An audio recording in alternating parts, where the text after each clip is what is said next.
Jérémy Pariente, bonjour. Vincent Bonjour. Sapin, bonjour. Bonjour. Donc un Toulousain, un Clermontois. Et à Toulouse, on ne pouvait parler que de rugby. Donc vous avez animé la session neurologie et sport avec pour thématique les commotions cérébrales dans le sport et particulièrement dans le rugby. Alors tout d'abord, Jérémy, est-ce que tu pourrais nous donner quelques éléments de ce qui a été mis en place pour essayer d'avoir plus de sécurité dans les suites d'un traumatisme crânien, à la fois à la phase aiguë et puis en prospectif? Donc c'était une grosse aventure pour nous puisque dans l'année 2012-2013, on a pu mettre avec un groupe d'experts en France sous l'égide de la Fédération française de rugby en place les recommandations pour la prise en charge des commotions cérébrales. Et puis dès l'année 2014 au CHU, on a ouvert la première consultation dédiée aux commotions cérébrales dans le sport. Et donc on s'est engagé à voir toutes les personnes commotionnées, quel que soit le sport, pendant plusieurs années d'affilée. Donc on a vu sur les 3 dernières années 450 joueurs commotionnés. On a fait également des évaluations de pré-saison chez des joueurs donc en intersaison. Et donc ces joueurs commotionnés que nous avons vus, c'est des joueurs qui ont été examinés par une neuropsychologue, par un neurologue ou un neurochirurgien ou un psychiatre en fonction de la thématique des symptômes. 48 heures après la commotion. Donc la question qui était posée, c'est de savoir est-ce qu'il y avait une commotion avérée. Et surtout, la vraie question, c'était de savoir quel était le bon moment pour le retour au jeu, car nous avons vu quasiment que des rugbyman. Donc la vraie difficulté, c'est de trouver des critères objectifs de retour au jeu qui soient plus fins encore que l'évaluation clinique et que l'évaluation neuropsychologique. J'ai vu que tu avais présenté la sémiologie clinique et les plaintes fonctionnelles qui en fait étaient assez subjectives et toute la difficulté qu'il y avait à essayer d'objectiver de vrais symptômes et peut-être le parallèle à faire. Donc sur les données de l'imagerie, tu pourrais nous en dire un petit peu plus? Alors ce qui est assez extraordinaire, c'est qu'il y a une plainte précise qui est toujours le même type, céphalée, photophobie, phonophobie, troubles de la concentration, l'impression d'être ralenti, qui en fait correspond à des troubles attentionnels et une altération de la vitesse de traitement de l'information. C'est bien retrouvé par le bilan neuropsychologique, mais toutes les imageries qui sont faites sont normales.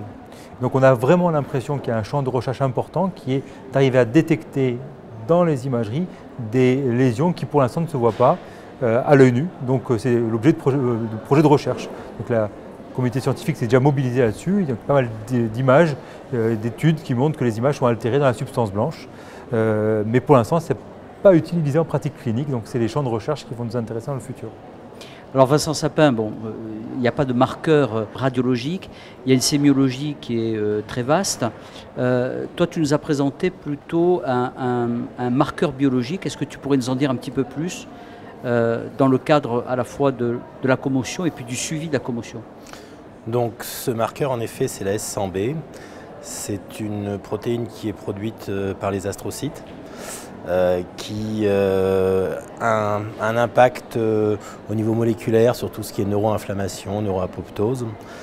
C'est une protéine qui est utilisée aujourd'hui dans certains CHU pour gérer les traumatismes crâniens légers des patients qui arrivent avec un Glasgow entre 13 et 15.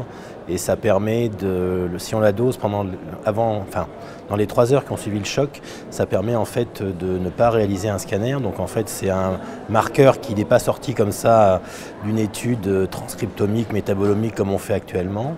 Et il y avait des choses sur le sport, le hockey, le football américain, le basket, la boxe, mais il n'y avait rien sur le rugby. Donc Clermontois, on a mis ça au point au niveau avec l'ASM, avec le staff médical, les joueurs, et on s'est rendu compte que cette protéine a été très stable au cours de la saison, ce qui est un peu rassurant au niveau des stigmates biologiques. Par contre, elle augmente de façon importante en post-match. On pense que c'est un relargage qui n'est pas uniquement cérébral parce qu'il faut mettre un bémol sur cette protéine, elle est quand même pas très spécifique, donc il faut faire attention quand on l'interprète. Par contre, si elle ne revient pas au taux basal du joueur à 48 heures, c'est souvent corrélé avec des signes cliniques, une sémiologie qui est perturbée.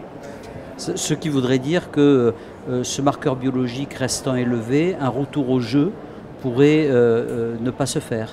Alors c'est l'hypothèse que l'on a émise après avoir travaillé 1 an avec l'ASM et c'est l'hypothèse qu'on est en train de tester sur l'ensemble des clubs, les 14 clubs du top 14 en accord avec la FER et l'ANR. Mais ce serait une des pierres à l'édifice pour permettre aux neuroréférents, lorsqu'il voit les joueurs, de voir s'il peut l'autoriser à reprendre le jeu.